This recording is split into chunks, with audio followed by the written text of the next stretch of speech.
We're at the far west edge of the Yakima Valley at Red Willow Vineyard, one of the oldest and perhaps most historic vineyards in Washington. Mike, give us a little history of this place.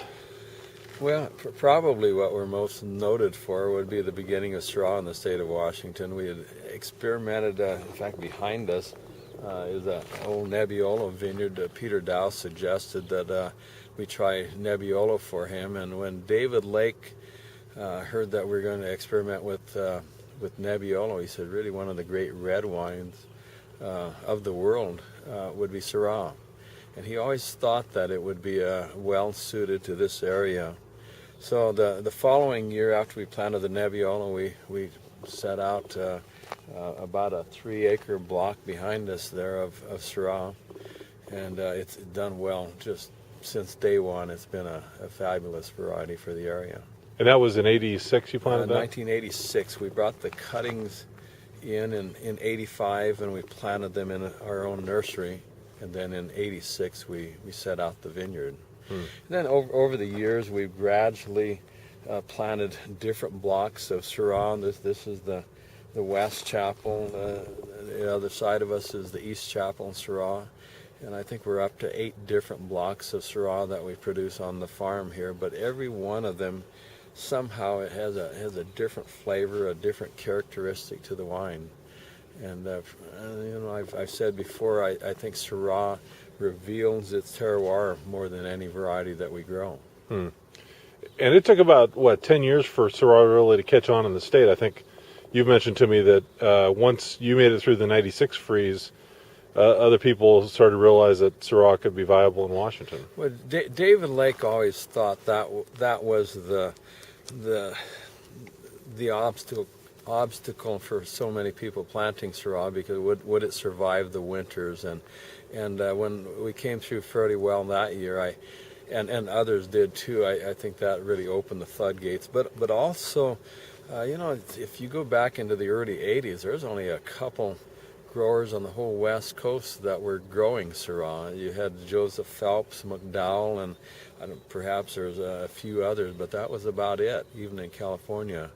And I think as we got into the '90s, you had more Australian Shiraz push. It became a more known variety.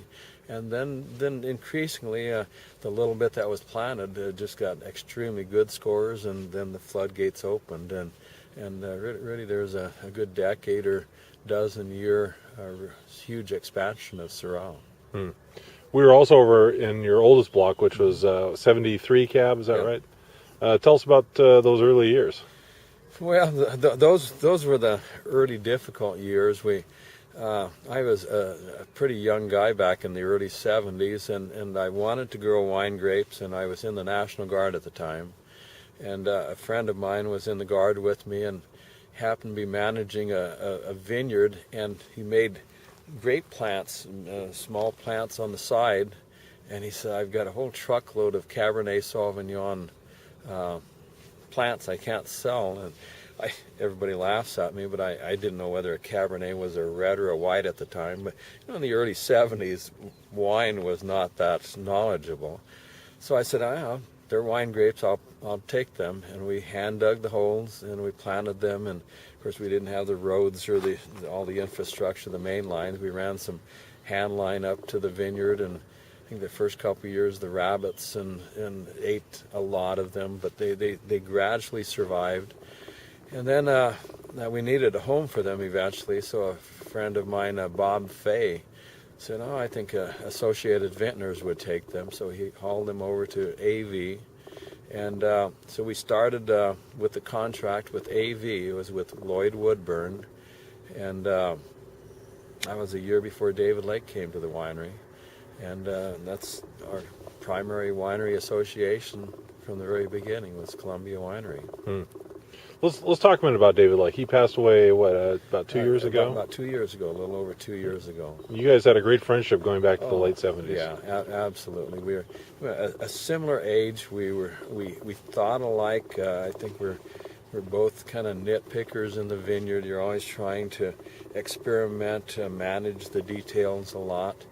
But David brought such just a worldwide knowledge of wine that most of us in Washington did not have.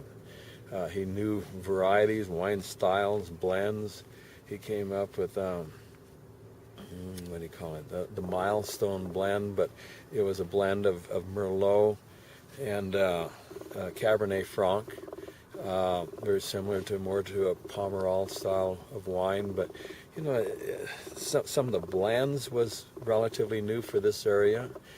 He came up with the concept of vineyard designation. Even in California, there's only about one or two other wineries that put a name of a vineyard on a wine. David had just a lot of ideas and innovations. Perhaps they're in different parts of the world, but definitely new to Washington. So he was probably more significant than I think most people realize. Behind us here we have the chapel. Give us a history of why this is here. Well, David Lake, when we started planting Syrah on the steep hillside, he kind of jokingly said, you need a chapel on top of the hill. Of course, he was referring to some of the great vineyards of Europe, and La Chapelle in particular, but there's several throughout France that would be similar to this. And we're a very spiritual family, and I kind of like the idea. I'd visited Europe a few years earlier, and I found that so many of the great vineyards of Europe somehow had an identity to the vineyards. It was more than just having a 80-acre block of this or 100 acres of that. They had names of vineyards. They had identities. As the slope went from west to the east, perhaps they would change varieties, and we had somewhat been doing that. And so quite a few reasons. I mean, the chapel is very special to us as part of who we are, and identity of the vineyards, European tradition. And so we set out to build it. It took a guy that worked for me, his name is Ezekiel Zinson. It took him 3 years. It's all from stones of the farm and the vineyard itself. And it's been a real focal point of Red Willow Vineyards. All right. Well, Mike, thanks very much. Thank you for having me, Andy.